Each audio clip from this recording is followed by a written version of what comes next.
ಸಂದೀಪಣ್ಣರೇ ನಮಸ್ಕಾರ. ಎಲ್ಲಿಗೆ? ಸರಣಿ ಅಪಘಾತ ಗುರು. ಆ ಕಡೆನೂ ಬಸ್ಗಳು ಉತ್ಕೊಂಡಿದ್ದಾವೆ.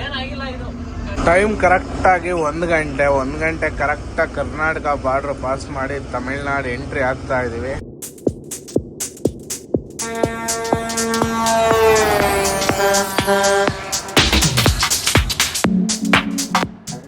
ಹಾಯ್ ಫ್ರೆಂಡ್ಸ್, ಎಲ್ಲರಿಗೂ good morning. Welcome back to air truck logs. ನಾನು ನಿಮ್ಮ ಅಜಯ್. ಸದ್ಯಕ್ಕೆ ಇವತ್ತಿನ ವ್ಲಾಗ್ ಏನಪ್ಪ ಅಂದರೆ ನಾವೆಲ್ಲಪ್ಪ ಇದ್ದೀವಿ ಅಂದರೆ ಸದ್ಯಕ್ಕೆ ನೋಡ್ಬೋದು ಗಾಡಿನ ಇಲ್ಲಿ ನಿಲ್ಲಿಸಿದ್ದೀವಿ. ರಾತ್ರಿ ಇಲ್ಲೇ ಬಂದು ಮಲಗಿದ್ದು, ಬಟ್ ಆ ಕಡೆ ಪ್ಲಾಂಟಲ್ಲಿ ಖಾಲಿ ಆಗೋದು ಗಾಡಿ. ಅಲ್ಲಿ ರಾತ್ರಿ ಏನು ಕಾಣಲಿಲ್ಲ, ಹಂಗಾಗಿ ಇಲ್ಲೇ ತಂದು ಹಾಕ್ಬಿಟ್ಟು ಇಲ್ಲೇ ಮಲ್ಕೊಂಡು ಇವಾಗ ಏನಪ್ಪ ಪ್ಲಾನಿಂಗ್ ಅಂದರೆ ಇವತ್ತು ಖಾಲಿ ಮಾಡ್ಕೊಂಡು ಲೋಡ್ ಮಾಡಬೇಕು ಈರುಳ್ಳಿ. ಎಲ್ಲಿಗೆ ಏನು ಅನ್ನೋದು ಗೊತ್ತಿಲ್ಲ. ಇನ್ನು ಒಂದು ಅರ್ಧ ಗಂಟೆ ಖಾಲಿ ಆಗುತ್ತೆ ಗಾಡಿ. ಅದಾದಮೇಲೆ ಡಿಸೈಡ್ ಮಾಡೋಣ ಎಲ್ಲಿಗೆ ಲೋಡ್ ಮಾಡೋದು ಅಂತ. ನಮ್ಮ ಅನುಕೂಲದ ಪ್ರಕಾರ ಮಹಾರಾಷ್ಟ್ರಕ್ಕೆ ಲೋಡ್ ಸಿಕ್ಕರೆ ಕಾಶ್ಮೀರ್ಗೆ ಹೋಗೋಣ ಅಂತ, ಇಲ್ಲ ಸಿಗಲಿಲ್ಲ ಮಹಾರಾಷ್ಟ್ರ ಸೈಡು ಅಂದರೆ ಇಲ್ಲೇ ತಮಿಳ್ನಾಡಿಗೆ ಹೋಗಿ ಬರೋಣ. ಇನ್ನೊಂದು ಟ್ರಿಪ್ ಏನು ಮಾಡೋಕ್ಕಾಗಲ್ಲ, ಗಾಡಿ ಅಂತೂ ನಿಲ್ಸೋಕ್ಕಾಗಲ್ಲ. ಹಂಗಾಗಿ ಬನ್ನಿ ಫಸ್ಟ್ ಹೋಗಿ ಇಲ್ಲಿಂದ ಗಾಡಿ ಎತ್ಕೊಂಡು ಅವ್ರ ಜೊತೆ ಹೋಗೋಣ. ಆ ಗಾಡಿ ಹೋಗ್ತೈತೆ ನೋಡಿ ಅಲ್ಲಿ, ಹಂಗೆ ನಮ್ಮ ಗಾಡಿನೂ ತೊಗೊಂಡು ಹೋಗೋಣ. ಫೈನಲ್ ಆಗಿ ಅನ್ಲೋಡಿಂಗ್ ಸ್ಟಾರ್ಟ್ ಮಾಡ್ತಾ ಇದ್ದಾರೆ, ನೋಡ್ಬೋದು. ಇಲ್ಲಿ ಅನ್ಲೋಡಿಂಗ್ ಸ್ಟಾರ್ಟ್ ಮಾಡ್ತಾ ಇದ್ದಾರೆ. ಏನಪ್ಪ ಸಮಸ್ಯೆ ಅಂದರೆ ಇಲ್ಲಿ ಮೇಲೋ ಬಣ್ಣ ಇದೆ ನೋಡಿ, ಇವನು ಹಿಂದಿಯವನು. ಇಲ್ಲಿ ಕುತ್ಕೊಂಡ್ಬಿಟ್ಟು ಕೆಳಗಡೆ ಇದೊಂದು ಆಫೀಸು. ನನ್ನ ಕೆಲಸ ಅಲ್ಲ, ನೀವೇ ಇಳಿಸೋಗ್ರಿ ಅಂತ. ನಾವು ಗಾಡಿ ಓಡಿಸಿ ಹಗ್ಗ ತಡ್ಪಲ್ಲಿ ಬಿಚ್ಚೋ ಕೆಲಸ ನಮ್ಮದು. ಮೇಲೆ ಹತ್ಬಿಟ್ಟು ಬೆಲ್ಟ್ ಹಾಕ್ಕೊಡೋದೆಲ್ಲ ನಮ್ಮ ಕೆಲಸ ಅಲ್ಲಪ್ಪ, ನಿನಗೆ ಬಿಟ್ಟಿದ್ದದು, ನಿನಗೆ ಸಂಬಂಧ ಇರೋದು. ಏನೇನೋ ಮಾಡ್ಕೊಂತ ಸುಮ್ಮನೆ ಇದ್ವಿ ಒಂದು ಅರ್ಧ ಗಂಟೆ. ಇಲ್ಲಿ ಯಾರೋ ಅವ್ರ ಸೂಪರ್ವೈಸರ್ಗೆ ಫೋನ್ ಮಾಡಿ ಸ್ವಲ್ಪ ಮಾತಾಡಿದ್ದಕ್ಕೆ ಆಮೇಲೆ ಇವಾಗ ಸದ್ಯಕ್ಕೆ ಖಾಲಿ ಮಾಡಿಸ್ತಾ ಇದ್ರು. ಒಂದು ಗಾಡಿ ಖಾಲಿ ಆದ್ಮೇಲೆ ನಮ್ಮ ಗಾಡಿ ಮಾಡ್ತಾರೆ. ಬೇಗ ಖಾಲಿ ಮಾಡಿಸ್ಕೊಂಡು ಒಂದೇ ಸರಿ ಹೋಗೋಣ. ಟಿ ಸಿಗಳನ್ನೆಲ್ಲ ಅವರು ಏನು ಇಲ್ಲೊಬ್ರು ಇದ್ರೆ ಲೇಬರ್, ಅವರೇ ಗಾಡೀಲಿ ಲಾಕ್ ಮಾಡಿಬಿಟ್ಟು ಅದಕ್ಕೆ ಕೊಡ್ತಾ ಇದ್ದಾರೆ. ಇಲ್ಲಿ ನಾವು ಲಾಕ್ ಬಿಚ್ಬಿಟ್ಟು ಕ್ರೇನ್ನ ವಾಪಸ್ ಕಳಿಸ್ತಾ ಇದ್ದೀವಿ. ಬರಲಿ ಗಾಡಿ, ಈಗ ಲಾಕ್ ಬಿಚ್ಬಿಟ್ಟು ಕಳ್ಸೋಣ ಅದನ್ನು.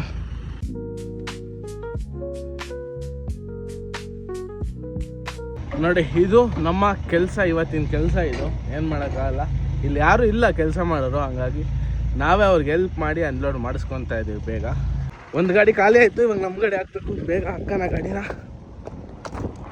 ಬನ್ನಿ. ಅಣ್ಣ ಅವಲೇ ಸ್ಟಾರ್ಟ್ ಮಾಡಿ ವ್ಯಾಕ್ಯೂಮ್ ಎಲ್ಲ ಏರಿಸ್ತೈತೆ. ನಮ್ಮ ಜೊತೆಗಿರೋನು ಮಾತ್ರ ನಮ್ಮ ಬಗ್ಗೆ ಕ್ಲೀನಾಗಿ ಅರ್ಥ ಮಾಡ್ಕೊತ. 2 TC ಅನ್ಲೋಡ್ ಮಾಡಿದ್ದಾಯಿತು, ಇನ್ನೂ 6 TC ಗಾಡೀಲಿದ್ದಾವೆ. ನೋಡ್ಬೋದು ಇದ್ರದ್ದು ಫಿಲ್ಟ್ರ್ ಬಂದು ಉದುರೋಗ್ಬಿಟ್ಟೈತೆ. ಉದುರಿ ಆಯಿಲ್ ನೋಡಿ ಹೆಂಗಾರಿ ಇದು ಕೆಳಗೆ. ಆ ನಟ್ಗಳು ಕರೆಕ್ಟಾಗಿ ಟೈಟೇ ಮಾಡಿಲ್ಲ ಇವರು. ನಟ್ಗಳು ಅಲ್ಲೇ ಬಿದ್ದಿದೆ ನೋಡಿ. ನಟ್ ಸರಿಯಾಗಿ ಟೈಟ್ ಮಾಡಿದೆ, ಕೆಳಗೆ ಬಿದ್ದು ಫಿಲ್ಟ್ರ್ ಹೊಡೆದೋಗಿ ಆಯಿಲೆಲ್ಲ ಲೀಕ್ ಆಗೈತೆ. ಈಗ ಏನಾನ ಹೆಚ್ಚು ಕಮ್ಮಿ ಮಾತಾಡಿದ್ರೆ ನೀವು ಸರಿಯಾಗಿ ತಗೊಂಡೋಗಿಲ್ಲ, ನೀವೇ ಹೊಡೆದಾಕೊಂಡು ಹೋಗಿದ್ರ ಅಂತ ನಮ್ಮ ಮೇಲೆ ಬರ್ತದೆ. ನೋಡಿ ಇದು ಎಲ್ಲಿಗೆ ಟಚ್ ಆಗುತ್ತೆ, ಎಲ್ಲಿಗೂ ಟಚ್ ಆಗೋಲ್ಲ ಗಾಡಿ, ಎಲ್ಲಿಗೋ ಫಿಲ್ಟ್ರ್ ಟಚ್ ಆಗೋಲ್ಲ. ಹಂಗಾದ್ರೂ ಉದ್ರೋಗೈತೆ ಅಂದರೆ ಇದ್ರ ನಟ್ಟು ಹೆಂಗಿದಾವೆ, ಟೈಟ್ ಇದಾವೆ, ಲೂಸ್ ಇದಾವೆ. ಇದ್ರ ಸ್ವಲ್ಪ ಟೈಟ್ ಇದ್ದಾವೆ. ಅದು ಅಷ್ಟೇ ನೋಡಿ, ಆ ಫಿಲ್ಟ್ರು ಅದ್ರ ನಟ್ಟು ಅಲ್ಲಿ ಬಿದ್ದಿದ್ದಾವೆ ನೋಡಿ. ಇಲ್ಲಿ ಆಮೇಲೆ ನಮ್ಮ ತಲೆ ಮೇಲೆ ತರ್ತಾರೆ, ನೀವೇ ಹೊಡೆದಾಕಿರೋದು ಅಂತ. ಹೆಂಗಣ್ಣ ಹಿಂಗಾದ್ರೆ ಬರೀ ನಟ್ಗಳು ಟೈಟ್ ಮಾಡಿದೆ ನೋಡಿ. ಆ ಫಿಲ್ಟ್ರ್ ಅದೇ ಫಿಲ್ಟ್ರ್ ಅದು ಅದೈತಲ್ಲ, ಅದು ಉದ್ರಿ ಕೆಳಗೆ ಬಿದ್ದೈತೆ. 2 TC ಹಂಗೆ ಆಗಿದ್ದಾವೆ. ಫಸ್ಟ್ TC, 3rd TC ಇವೆಲ್ಲ ಕರೆಕ್ಟಾಗಿದ್ದಾವೆ. ಗಾಡಿ ಎಲ್ಲ ಖಾಲಿ ಮಾಡಿದ್ದಾಯಿತು. ಇವಾಗ ನಮ್ಮ ಗಾಡಿಯಲ್ಲಿರೋ ಸ್ಟೆಪ್ ನೀವು ಅಣ್ಣಕ್ಕೆ ಕೊಟ್ಟು ಅಣ್ಣ ನಮ್ಮ ಪಾಡಿಗೆ ನಾವು ಹೋಗ್ತೀವಿ, ಇವ್ರ ಪಾಡಿಗೆ ಇವ್ರು ಹೋಗ್ತಾರೆ. ಏನಣ್ಣ ಹೋಗೋಣ? ಯಾರ ಪಾಡಿಗೆ ಯಾರು ಹೋಗ್ತೀವಿ? ಇಬ್ಬರು ಶೆಳ್ಕೆರೆಗೆ ಹೋಗ್ತೀವಿ. ಬಟ್ ಏನು ಮಾಡ್ತೀವಿ, ನೀವು ಲೋಡ್ ಹೋಗ್ತೀರಾ, ನಾವು ಆಲ್ಟ್ ಆಗ್ತೀವಿ. ಇವತ್ತು ನೋಡೋಣ ಬೇರೆ ಲೋಡ್ ಮಾಡೋಣ ಅಂತ, ಬೆಂಗಳೂರು ಬೇಡ ಅಂತ. ಗಾಡಿ ಎಲ್ಲ ಖಾಲಿ ಮಾಡ್ಕೊಂಡು ಅಲ್ಲಿಂದ ಸೀದಾ ಇವಾಗ ಚಳ್ಳಕೆರೆಗೆ ಹೋಗ್ತಾ ಇದ್ದೀವಿ, ಟ್ರಾನ್ಸ್ಪೋರ್ಟ್ ಹತ್ರ. ಹಿರಿಯೂರಲ್ಲಿ ಟ್ರಾನ್ಸ್ಪೋರ್ಟ್ಗಳು ತುಂಬ ಇದ್ದಾವೆ, ಬಟ್ ನಮ್ಗೆ ಯಾವ ಸೆಟ್ ಆಗೋಲ್ಲ. ಚಳ್ಳಕೆರೆಯಿಂದ ಲೋಡ್ ಮಾಡೋಣ ಅಂತ ಚಳ್ಳಕೆರೆಗೆ ಹೋಗ್ತಾ ಇದ್ದೀವಿ. ನೋಡೋಣ, ಮದುರೆಗೆ ಈರುಳ್ಳಿ ಆಗೋದು ಬನ್ನಿ ಅಂತ ಹೇಳಿದ್ದಾರೆ. ಬಟ್ ಮಹಾರಾಷ್ಟ್ರ ಕಡೆ ಸಿಕ್ಕಿದ್ರು ತುಂಬ್ತೀವಿ, ಮದುರೈ ಕಡೆ ಸಿಕ್ಕಿದ್ರು ತುಂಬ್ತೀವಿ, ತಮಿಳ್ನಾಡು ಕಡೆ ಹೆಂಗಾಗುತ್ತೋ ಹಂಗೆ ಮಾಡೋಣ ಬನ್ನಿ. ಇಲ್ಲಿಂದ ಲೆಫ್ಟ್ ತಗೊಂಡು ಫಸ್ಟು ಚಳ್ಳಕೆರೆಗೆ ಹೋಗೋಣ. ಇದರಿಂದ ಸೀದಾ ನಮ್ಮ ಟ್ರಾನ್ಸ್ಪೋರ್ಟ್ ಆಫೀಸ್ ಹತ್ರ ಬಂದಿದ್ದಾಯಿತು. ಇದು ಚಳ್ಳಕೆರೆಯಲ್ಲಿರೋ BK ಟ್ರಾನ್ಸ್ಪೋರ್ಟು. ಇಲ್ಲಿಂದ ಏನಾದ್ರು ಲೋಡ್ ಸೆಟ್ ಮಾಡೋಣ. ನಮ್ಮ ಅಣ್ಣವ್ರು ಕೂಡ ಬಂದರು, ಟ್ರಾನ್ಸ್ಪೋರ್ಟ್ ಓನರ್ ನೋಡಿ ಇವರೇ ಯಾವ್ದನ್ನ ಲೋಡ್ ಸೆಟ್ ಮಾಡಿ ಕೊಡ್ತಾರೆ. ಇವಾಗ ಹೋಗೋಣ. ಆಫೀಸ್ ಹತ್ರ ಬಂದಿದ್ದ ತಕ್ಷಣ ಲೋಡ್ ಸಿಕ್ತು. ಧೂಳು ಎಬ್ರಿಸ್ಕೊಂಡು ಗಾಡಿ ತಗೊಂಡು ಹೋಗ್ತಾ ಇದ್ದೀವಿ. ನೋಡಿ ಧೂಳು ಹೆಂಗಿದ್ದು ಗೊತ್ತಷ್ಟತ್ತು ಬ್ಯಾಕ್ ಸೈಡು. ಇಲ್ಲಿಂದ ಒಂದು 15 ಕಿಲೋಮೀಟ್ರ್ ಹೋಗ್ಬೇಕು ಲೋಡ್ಗೆ. ಲೋಡ್ ಮಾಡ್ಕೊಂಡು ತಮಿಳ್ನಾಡು ಸೇಲಂಗೆ ಲೋಡ್ ಮಾಡ್ತಾ ಇದ್ದೀವಿ. ಅಲ್ಲಿಂದ ಏನು ಎತ್ತ ಅಂತ ನೋಡೋಣಂತೆ. ಸೇಲಮಿಂದ ನಾರ್ತ್ಗೆ ಕಲ್ಲಂಗಡಿ ಆಗ್ತಾ ಇತ್ತಂತೆ, ನೋಡೋಣಂತೆ ಏನಾಗುತ್ತೋ ಅದು ಮಾಡೋಣ. ಸದ್ಯಕ್ಕೆ ಇಲ್ಲಿಂದ ಹೊರಡೋದು ಬನ್ನಿ. ಪಾರ್ಟಿ ಸದ್ಯಕ್ಕೆ ಇಲ್ಲಿಗೆ ಬನ್ನಿ ಅಂತ ಹೇಳಿದ್ರು. ಈ ಬಂಕಿಂದ ರೈಟ್ ಹೊಡೆದು ನಿಲ್ಸ್ಕೊಳ್ಳಿ, ಬರ್ತೀನಿ ಅಂದ್ರೆ ಇಲ್ಲೇ ಹಿಂದೆ ಎಲ್ಲ ಇರಬೇಕು. ಬರ್ತಾರೆ, ವೆಯ್ಟ್ ಮಾಡ್ತಾ ಇದೀವಿ. ಅವ್ರು ಬಂದ ತಕ್ಷಣ ಹೋಗಿ ಲೋಡ್ ಮಾಡೋದೇನೆ. ಗಾಡಿನ ಲೋಡ್ ಮಾಡ್ಕೊಂಡು ಹೊರಗೆ ತೆಗಿತಾ ಇದೀವಿ. ಭಾರಿ ಹಿಂಸೆ ಆಗ್ಬಿಡುತ್ತೆ, ಭಾರಿ ಇಕ್ಕಟ್ಟು ಜಾಗ, ಗಾಡಿನೇ ಕಟ್ ಆಗ್ತಾ ಇಲ್ಲ. 6 ವೀಲ್ ಕಟ್ ಆಗೋ ಜಾಗದಲ್ಲಿ ನಮ್ಮ 8 ವೀಲ್ ತೊಗೊಂಬಂದು ಭಾರಿ ಹಿಂಸೆ ಆಗ್ಬಿಡುತ್ತೆ. ನೋಡಿ, ಫುಲ್ ಕಟ್ ಮಾಡಿದ್ರು ಗಾಡಿ ಕಟ್ ಆಗ್ತಾ ಇಲ್ಲ. ಕಲ್ಗಳ ಮೇಲೆ ಹತ್ತುತ್ತೆ, ಕಲ್ಗಳ ಮೇಲೆ ಹತ್ತಿದ್ರೆ ಟೈರ್ ಮತ್ತೆ ಎಫೆಕ್ಟ್ ಆಗುತ್ತೆ. ಹಂಗೆ ಕಲ್ಲೆಲ್ಲ ತೆಗ್ಸಿ ಮತ್ತೆ ಮುಂದಕ್ಕೆ ತೆಗಿತಾ ಇದೀವಿ, ನೋಡ್ಬೋದು. ಮತ್ತು ಇಲ್ಲಿ ಬಂದು ಲೆಫ್ಟಿಗೆ ಕಟ್ ಮಾಡಬೇಕು, ಇಲ್ಲಿ ಕಷ್ಟ ಇದೆ ಕಟ್ ಆಗೋದು ಗಾಡಿ. ನೋಡಿ, ಫುಲ್ಲು ಲೆಫ್ಟಿಗೆ ಹೇಳ್ಕೊಂಡು ಫುಲ್ ರೈಟ್ಗೆ ಹೇಳ್ಕೊಂಡು ಲೆಫ್ಟಿಗೆ ಕಟ್ ಮಾಡಿದ್ರು ಕಟ್ ಆಗಲ್ಲ. ನೋಡಿ, ತುಂಬ ಅಂದರೆ ತುಂಬ ಕಷ್ಟ ಈರುಳ್ಳಿ ಲೋಡಿಗೆ ಬರೋದೇನೆ. ನೋಡಿ, ಆ ಮನೆಗೆ ಎಷ್ಟು ಹತ್ರ ಬಂದಿದೆ ನೋಡಿ. ನಮಗೆ ಒಂಥರ ಎಲ್ಲಿ ಟಚ್ ಆಗುತ್ತೋ ಏನು ಅಂತ ಭಯ, ಯಾಕಂದರೆ ಬ್ಲೈಂಡ್ ಸ್ಪಾಟು ಟ್ರಕ್ಕಲ್ಲಿ ತುಂಬ ಇರ್ತವೆ. ಹಾಗಾಗಿ ನೋಡಿ, ಇಲ್ಲಿ ಗಾಡಿ ನೋಡಿದ್ರೆ ನಿಮ್ಗೆ ಜಸ್ಟ್ ಮನೆಗೆ ಗುದ್ಬಿಡ್ತೇನಪ್ಪ ಅನ್ನಂಗೆ ಕಾಣುತ್ತೆ. ಬಟ್ ಪಾಸ್ ಆಯ್ತು ಗಾಡಿ, ಒಂದು ಇಂಚಲ್ಲಿ ಪಾಸ್ ಮಾಡ್ಕೊಂಬಂದಿರೋದು. ಆ ಕಡೆ ಪಾಪ ಯಾರೋ ಬಟ್ಟೆ ಹಾರಾಕಿ ಬಿಟ್ಟಿದ್ರು, ಆ ಬಟ್ಟೆನೂ ಬಿಟ್ಟಿಲ್ಲ, ಬಟ್ಟೆ ಮೇಲೂ ಹಚ್ಕೊಂಬಂದ್ಬಿಟ್ವಿ. ಗಾಡಿ ಲೋಡೆಲ್ಲ ಮಾಡಿದ್ದಾಯಿತು. ಈಗ ಹಗ್ಗ ತಾಟ್ಪಲ್ಲೆಲ್ಲ ಹಾಕಿದ್ದಾಯಿತು, ನೋಡ್ಬೋದು. ಹಗ್ಗ ತಾಟ್ಪಲ್ಲೆಲ್ಲ ಹಾಕಿ ನಿಲ್ಸಿದ್ದೀವಿ. ಸಮಸ್ಯೆ ಏನಪ್ಪ ಅಂದರೆ ಪಾರ್ಟಿ ಅಡ್ವಾನ್ಸ್ ಕೊಡ್ತೀನಿ ಅಂತ ಕರ್ಸ್ಕೊಂಡು ಇಲ್ಲ ಅಡ್ವಾನ್ಸ್ ಕೊಡೋಕೆ ಕುಯ್ಯ ಭಯ ಅಂತಿದ್ದಾನೆ. ನನ್ನ ಹತ್ರ ದುಡ್ಡಿಲ್ಲಪ್ಪ, ನೀನು ಕೊಟ್ಟರೆ ಅಡ್ವಾನ್ಸ್ ಹೋಗ್ತೀನಿ ಟೈಮ್ಗೆ, ಇಲ್ಲಾಂದ್ರೆ ಆಗಲ್ಲ ಅಂತೀನಿ. ಇಲ್ಲೇ ಟೈಮ್ ವೇಸ್ಟ್ ಮಾಡಿಸ್ತಾ ಇದ್ದಾರೆ. ಇನ್ನು ಎಷ್ಟು ಅವರ್ ಆಗುತ್ತೋ ಗೊತ್ತಿಲ್ಲ, ನೋಡೋಣ ಎಷ್ಟೊತ್ತಿಗೆ ಹೋಗ್ತೀವೋ ಏನೋ ಗೊತ್ತಿಲ್ಲ. ಸೇಲಂ 400 ಕಿಲೋಮೀಟ್ರ್, 400 ಚಿಲ್ಲರೆ ಆಗುತ್ತೆ. ಅವ್ನು ಪಾರ್ಟಿ 2 ಗಂಟೆಗೆ ಬಾ ಅಂತಾನೆ. ಇವ್ನು ನೋಡಿದ್ರೆ ಇನ್ನೂ ಅಡ್ವಾನ್ಸ್ ಕೊಡೋಕ್ಕೆ ರೆಡಿ ಇಲ್ಲ. ಅನ್ಲೋಡಿಂಗ್ ಪಾರ್ಟಿ ಫೋನ್ ಮಾಡ್ತಾರೆ ಅವಾಗಲೇ. ಈರುಳ್ಳಿ ತುಂಬಿದ್ರೆ ಇದೊಂದು ಸಮಸ್ಯೆ, 3 ಜಾಗದಾಗ ಲೋಡು, ಸಿಕ್ಕಾಪಟ್ಟೆ ಇಕ್ಕಟ್ಟು ಜಾಗಗಳು, ಭಾರಿ ಹಿಂಸೆ ಆಗ್ಬಿಡುತ್ತೆ. ಈರುಳ್ಳಿ ಲಾಂಗ್ ಲೋಡ್ ಮಾಡೋಣ ಅಂದರೆ ಒಂದೇ ಒಂದು ಲೋಡ್ ಸೆಟ್ ಆಗ್ತಿಲ್ಲ ಈ ಗಾಡಿಗೆ. ಒಂದೇ ಒಂದು ಲೋಡ್ ಮಹಾರಾಷ್ಟ್ರ ಕಡೆಗೆ ಸೆಟ್ ಆಗಿಬಿಟ್ರೆ ಹತ್ತಲಿಗೆ ಹೋಗ್ಬಿಡ್ಬೋದು. ಏನೂ ಮಾಡೋಂಗಿಲ್ಲ. ಇನ್ನೊಂದು ಯಾವಾಗ ಲೋಡ್ ಸೆಟ್ ಆಗುತ್ತೋ, ಯಾವಾಗ ಲಾಂಗ್ ಹೋಗ್ತೀವೋ ಒಂದು ಗೊತ್ತಾಗ್ತಿಲ್ಲ. ಫೈನಲ್ ಆಗಿ ಇಲ್ಲದೆಲ್ಲ ಕೆಲಸ ಮುಗೀತು. ಇವಾಗ ಅಡ್ವಾನ್ಸ್ ಕೂಡ ಬಂತು, ಇಲ್ಲಿಂದ ಹೊರಡೋದೆ. ಅಡ್ವಾನ್ಸ್ ಏನಕ್ಕೆ ಇಸ್ಕೊಬೇಕಪ್ಪ, ಈರುಳ್ಳಿ ಪಾರ್ಟಿಗಳು ತಗೊಂಡ್ರೆ ಅವ್ರು ಬೆಳಗ್ಗೆ 2 ಗಂಟೆಗೆ ಬಾ ಅಂತವ್ರೆ. ಇಲ್ಲಿ ಬಿಟ್ಟರೆ ಹೋಗೋಷ್ಟೇ 4-5 ಗಂಟೆ ಆಗೋದು ಬೆಳಿಗ್ಗೆ. ಲೇಟ್ ಆದ್ರೆ ಮತ್ತೆ ಬಾಡಿಗೆ ಕೂಡ ಕಿರಿಕಿರಿ ಯಾವ ಇವು ಮಾಡ್ತಾರೆ. ಹಾಗಾಗಿ ಅಡ್ವಾನ್ಸ್ ಇಸ್ಕೊಬೇಕು. ಬನ್ನಿ ಇವಾಗ ಇಲ್ಲಿಂದ ನಾನ್ ಸ್ಟಾಪ್ ಆಗಿ ಹೊರಡುವ. ಯಾವ ಕಡೆಗೆ ಅಂದರೆ ತಮಿಳ್ನಾಡು ಕಡೆಗೆ, ಸೇಲಂ. ಇಲ್ಲಿಂದ 430 ಕಿಲೋಮೀಟ್ರು ಜರ್ನಿ ಶುರು ಮಾಡೋಣ.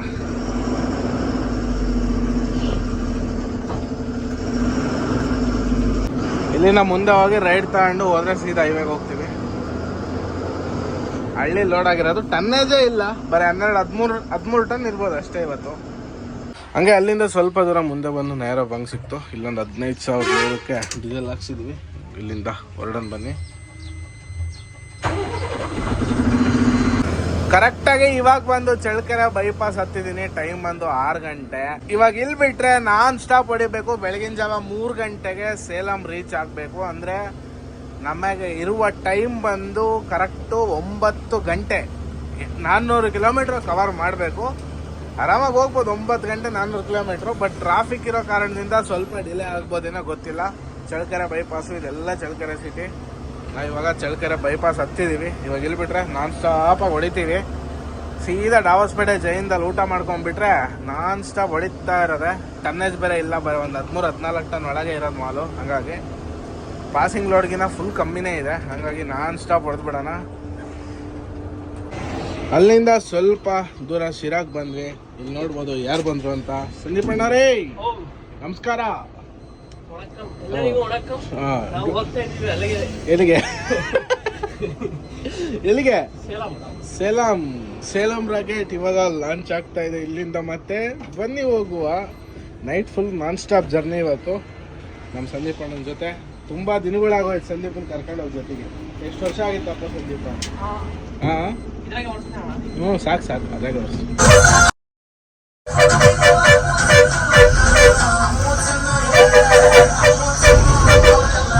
ಇನ್ನು ಡಾವಸ್ಪೇಟೆ ಕೂಡ ಬಂದಿಲ್ಲ. ಎಷ್ಟೊಂದು ಟ್ರಾಫಿಕ್ ಜಾಮ್ ಆಗೈತೆ ನೋಡ್ಬೋದು.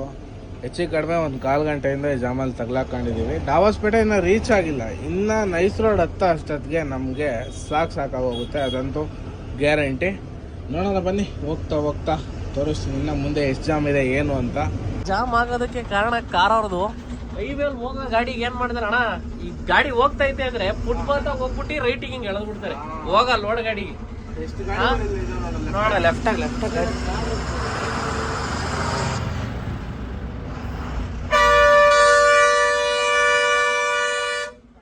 ಇದು ಗೌರ್ಮೆಂಟ್ ಆಫ್ ಕರ್ನಾಟಕ ಗಾಡಿ. ಅವ್ರಿಗಾನ ಗೊತ್ತಾಗದ್ ಬೇಡ ಅವ್ರಿಗೂ. ಯಾವನ್ಗಾದ್ರೂ ಜಾಗ ಬಿಡಲ್ಲ, ಅದಂತ ಫಿಕ್ಸು. ಅದಕ್ಕೆ ಫೀಗರ್ಗೆ ಹಾಕೊಂಡಿದ್ವಿ, ಸ್ವಲ್ಪ ಜಾಗ ಬಿಟ್ಟರೆ ನೋಡು ಬರೋದ ಲೆಫ್ಟಿಗೆ ಎಳಿತಾವ ನೋಡ.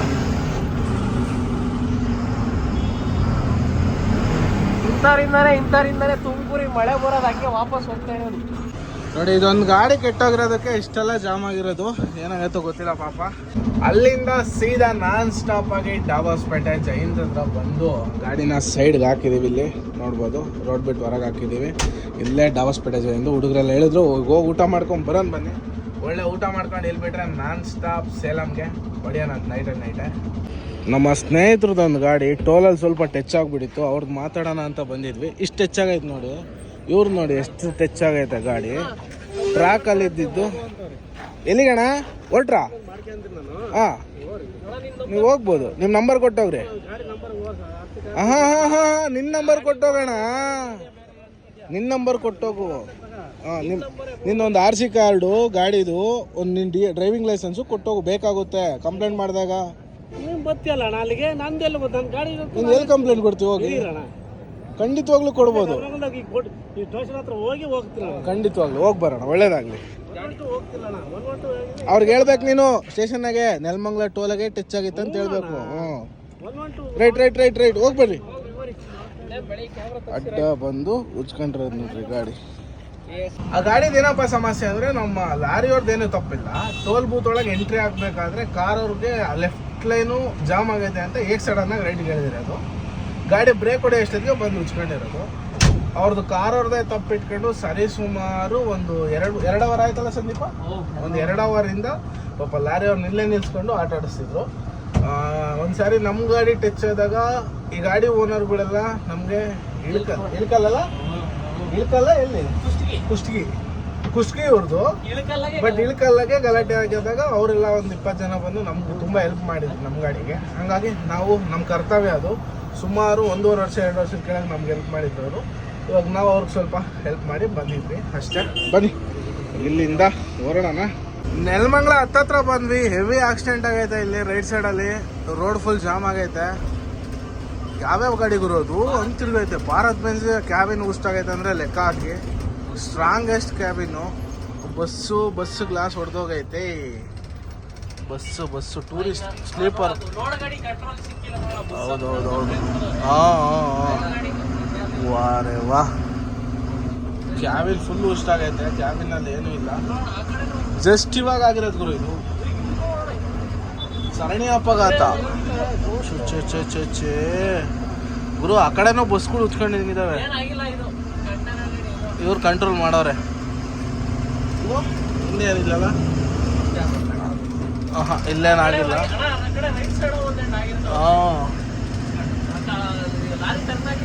ಬಸ್ಸು ಇಲ್ಲೇ GP ಬಸ್ಸು ಉಚ್ಕೊಂಡೈತೆ, ಹೊಡೆದೈತೆ. ಅದು ಸ್ಟೇಪ್ ಹೋಗೈತೆ ನೋಡಿ. ಎಷ್ಟು ಡೇಂಜರ್ ಅಂದರೆ ಯಪ್ಪ ನೆನ್ಸ್ಕೊಂಡೈತೆ.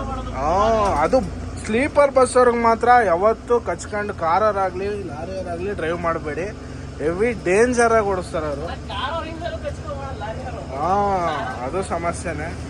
ಒಟ್ಟು ದೊಡ್ಡ ಗಾಡಿ ನೋಡಿದಷ್ಟು ದೂರ ಇದ್ದು ಬಿಡಿ ದಯವಿಟ್ಟು, ಯಾಕಂದರೆ ಜೀವಕ್ಕಿನ್ನ ದೊಡ್ಡದು ಯಾವುದೂ ಇಲ್ಲ. ಹಂಗಾಗಿ ಎಷ್ಟು ಜಾಮ್ ಆಗೈತೆ ನೋಡಿ. ರೋಡೇ ಫುಲ್ ಬ್ಲಾಕ್ ಆಗೈತೆ. ಹೆಚ್ಚು ಕಡಿಮೆ ಒಂದು 1 ಅವರ್ ಬೇಕು. ಅದು ಕ್ರೇನಲ್ಲಿ ಬಂದು ಎತ್ಬಿಟ್ಟು ಸೈಡ್ಗೆ ಇಡಬೇಕು. ಏನೂ ಮಾಡೋಕ್ಕಾಗಲ್ಲ. ಟೈಮ್ ಕರೆಕ್ಟಾಗಿ 1 ಗಂಟೆ ಕರೆಕ್ಟಾಗಿ ಕರ್ನಾಟಕ ಬಾರ್ಡ್ರ್ ಪಾಸ್ ಮಾಡಿ ತಮಿಳ್ನಾಡು ಎಂಟ್ರಿ ಆಗ್ತಾ ಇದ್ದೀವಿ. ಇಲ್ಲಿಗೆ ಕರ್ನಾಟಕ ಮುಗೀತು. ಇಲ್ಲಿಂದ ಇನ್ನೇನು ತಮಿಳ್ನಾಡು ಸ್ಟಾರ್ಟು. ಇಬ್ಬರು ಮಲ್ಕೊಂಡ್ಬಿಟ್ಟವ್ರೆ, ಒಳ್ಳೆ ನಿದ್ದೆ ಮಾಡ್ತವ್ರೆ. ಮಲ್ಕೊಂಡ್ಲಿ, ಅವ್ರನ್ನ ಡಿಸ್ಟರ್ಬ್ ಮಾಡೋದು ಬೇಡ. ನಮ್ಮ ಪಾಡಿಗೆ ನಾವು ಗಾಡಿ ಓಡಿಸ್ಕೊಂಡು ಹೋಗೋಣ. ಹೆಚ್ಚು ಕಡಿಮೆ ಇನ್ನೂ 150 ಕಿಲೋಮೀಟ್ರ್ ಗಾಡಿ ಹೊಡಿಬೇಕು. ಏನೇ ಟೈಮ್ ಪಿಕಪ್ ಮಾಡೋಣ ಅಂದರೂ ಆಗ್ತಾಯಿಲ್ಲ. ಯಾಕಪ್ಪ ಅಂದರೆ ಜಾಮು. ಎಲ್ಲಿಂದ ಎಲ್ಲಿವರೆಗೂ ನೋಡಿ, ಇಲ್ಲಿಂದ ಗಾಡಿ ಕಾಣ್ತಾ ಇದ್ದಾವೆ ಎಲ್ಲಿವರೆಗಂತ. ಫುಲ್ ಅಲ್ಲಿವರೆಗೂ ಜಾಮೆ. ಫುಲ್ ಲೈನು ನಿಂತಿರೋ ಗಾಡಿ. ಹೆಚ್ಚು ಕಡಿಮೆ ಅಂದ್ರೂ 1 ಅವರ್ ಮೇಲೆ ಇದೆ ಜಾಮಲ್ಲೇ ಕಳೆದು ಬಿಟ್ವಿ. ಗಾಡಿಗಳೇ ಮೂವ್ ಆಗ್ತಾ ಇಲ್ಲ. ಹೆಚ್ಚು ಕಡಿಮೆ ಕರೆಕ್ಟು 1 ಗಂಟೆ ಆಯಿತು ಹೊಸೂರು ಬೈಪಾಸಿಗೆ ಬಂದು. ಗಾಡಿಗಳು ಇನ್ನೂ ಪಾಸ್ ಆಗ್ತಾ ಇಲ್ಲ. ಇನ್ನು ಕಿಲೋಮೀಟ್ರ್ ಗಟ್ಟಲೆ ಜಾಮ್ ಹಿಂಗೆ ಇದೆ. ಕೃಷ್ಣಗಿರಿ ಹತ್ರ ಇದ್ಯಾವುದೋ ಪ್ಲೇಔಟ್ ಸೀಟ್ಗಳೆಲ್ಲ ರೋಡಿಗೆ ಬಿದ್ದಿದ್ದಾವೆ. ಬುಲರ್ ಅದು ನೋಡ್ಬೋದು.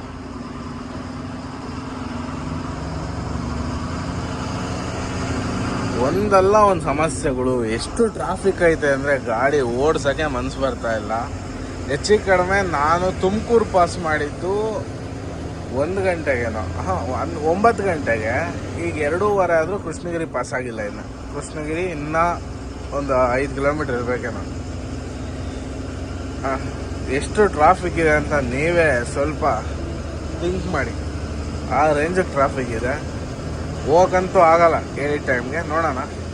ಟೈಮು ಕರೆಕ್ಟಾಗಿ 3:30. ಇನ್ನೊಂದು 90 ಕಿಲೋಮೀಟ್ರ್ ಐತೆ ಸೇಲಮ್ಮು. ಹೆಚ್ಚು ಕಡಿಮೆ 5:05ವರೆಗೆ ಹೋಗ್ತೀವಿ. ಏನು ಮಾಡೋಕ್ಕಾಗಲ್ಲ. ಒಂದು 2 ಅವರ್ ಟ್ರಾಫಿಕ್ಕಾಗೆ ವೇಸ್ಟ್ ಆಯಿತು. ಇಲ್ಲ ನಾವು 3 ಗಂಟೆಗೆ ಹೋಗ್ತಾಯಿತ್ತು. ಸ್ವಲ್ಪ ಹೆವಿ ನಿದ್ದೆ ಇಳಿದಾಯಿತು 3:30ಗೆ. ಅಂದರೆ ಹೆಂಗಿದ್ರು ಸಂದೀಪ ಇದ್ನ ಸಂದೀಪನ ಗಾಡಿ ಕೊಟ್ಟು ಒಂದು 2 ಅವರ್ ಮಲ್ಕೊಳ್ಳೋಣ ಅಂತ. ಸಂದೀಪಣ್ಣ ನಿದ್ದೆ ಆಯಿತಾ? ಆರಾಮಾಗಿ ಹೋಗು. ಸೇಲಮ್ಗಿನ ಹಿಂದೆ ಟೋಲ್ ಬರ್ದು ಗೊತ್ತಾ, ಒಂದು 10 ಕಿಲೋಮೀಟ್ರು. ಆ ಟೋಲ್ ಹತ್ರ ಬಂದಮೇಲೆ ಬಸ್ ಒಂದು ಅಲ್ಲಿ ಪಾರ್ಟಿಗೆ ಫೋನ್ ಮಾಡ್ಬೇಕು. ಅದಕ್ಕೆ ಸಂದೀಪ ಗಾಡಿ ಓಡಿಸ್ತಾನೆ ಒಂದು 90 ಕಿಲೋಮೀಟ್ರು. ಆರಾಮಾಗಿ ನಾವು ಒಂದು 2 ಅವರ್ ರೆಸ್ಟ್ ಮಾಡೋಣ. ಬೆಳಗಿನ ಜಾವ ಹೆವಿ ನಿದ್ದೆ ಬರುತ್ತೆ. ಆದಷ್ಟು ಬೆಳಗಿನ ಜಾವ ಯಾರು ಗಾಡಿ ಓಡ್ಸೋಕೆ ಹೋಗ್ಬೇಡಿ. 3 ಗಂಟೆಯಿಂದ 6 ಗಂಟೆವರೆಗೂ. ನಮ್ಮ ಸಂದೀಪ 2 ಅವರ್ ಗಾಡಿ ಓಡಿಸ್ಕೊಟ್ಟ. ಸೀದಾ ಸೇಲಂ ರೀಚ್ ಆದ್ವಿ ಸೇಫಾಗಿ.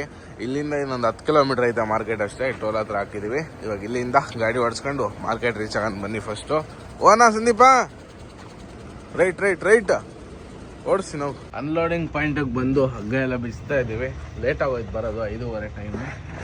5:15 ಇಲ್ಲಿಗೆ ಬಂದು ಕಾಟ ಗಿಟ್ಟ ಮಾಡಿಸೋದು 6 ಗಂಟೆ ಆಗೋಯ್ತು. ಇವತ್ತಿನ ನಂಗೆ ಖಾಲಿ ಆಗೋದು ಡೌಟೇ. ನೈಟ್ ಮಾಡ್ತೀನಿ ಅಂತಾರೆ. ಏನು ಮಾಡ್ತಾರೋ ಗೊತ್ತಿಲ್ಲ. ಮಧ್ಯಾಹ್ನ ಮೇಲೆ ಆದರೆ ಮಾಡ್ತೀನಿ, ಇಲ್ಲ ನೈಟ್ ಮಾಡ್ತೀನಿ ಅಂತಾರೆ. ಇಲ್ಲಿ ಹಗ್ಗ ಬಿಚ್ಚಿ ಹಾಕ್ತಾ ಇದ್ದೀವಿ. ಹಗ್ಗ ಬಿಚ್ಚಿ ತಾಟ್ಪಲ್ ಮಾಡಿಸ್ರಿ ಅಂದರು. ಯಾಕಂದರೆ ಬಿಸಿಲಲ್ಲ. ಯಾಕಂದರೆ ಈಟಲ್ವಾ ಈರುಳ್ಳಿ ಒಳಗೊಳಗಿದ್ರೆ ಒಂಥರ ನೆಂದಂಗೆ ಆಗ್ಬಿಡುತ್ತೆ ಒಂಥರ ಈಟಿಗೆ. ಹಂಗಾಗಿ ಗಾಳಿಗೆ ಬಿಡ್ರಿ ತಾಟ್ಪಲ್ ತೆಗೆದ್ಬಿಟ್ರು ಅಂದರು. ತಾಟ್ಪಲ್ ತೆಗಿತಾ ಮುಂದೆ ಸ್ಕೂಟ್ರಲ್ಲಿ ಹೋಗ್ತಾ ಇದ್ದಾರಲ್ಲ ಇವರೇ ಪಾರ್ಟಿ. ಈಗ ಇಲ್ಲಿಂದ ಅನ್ಲೋಡಿಂಗ್ ಪಾಯಿಂಟ್ ಕರ್ಕೊಂಡು ಹೋಗ್ತಾರಂತೆ. ಟೀ ಎಲ್ಲ ಕುಡ್ಕೊಂಡ್ ಬಂದಿದ್ದಾಯ್ತು. ಈ ವಿಡಿಯೋನ ಕೂಡ ಇಲ್ಲಿಗೆ ಮುಗಿಸೋಂಥ ಟೈಮ್ ಕೂಡ ಆಯಿತು. ವಿಡಿಯೋ ಇಷ್ಟ ಆದರೆ ಲೈಕ್ ಮಾಡಿ, ಶೇರ್ ಮಾಡಿ, ಕಮೆಂಟ್ ಮಾಡಿ. ಯಾರು ಚಾನಲ್ ಹೊಸದಾಗಿ ನೋಡ್ತಾ ಇದ್ದೀರೋ ದಯವಿಟ್ಟು ಸಬ್ಸ್ಕ್ರೈಬ್ ಮಾಡ್ಕೊಂಡು ಇದೇ ಥರ ಸಪೋರ್ಟ್ ಮಾಡ್ತಾ ಇರಿ. ಓಕೆ, ಎಲ್ರಿಗೂ ಬಾಯ್. ಮತ್ತೆ ನೆಕ್ಸ್ಟ್ ವ್ಲಾಗಲ್ಲಿ ಸಿಗೋಣ. ಅಲ್ಲಿವರೆಗೂ ಟೇಕ್ ಕೇರ್. ಟಾಟಾ, ಬಾಯ್ ಬಾಯ್.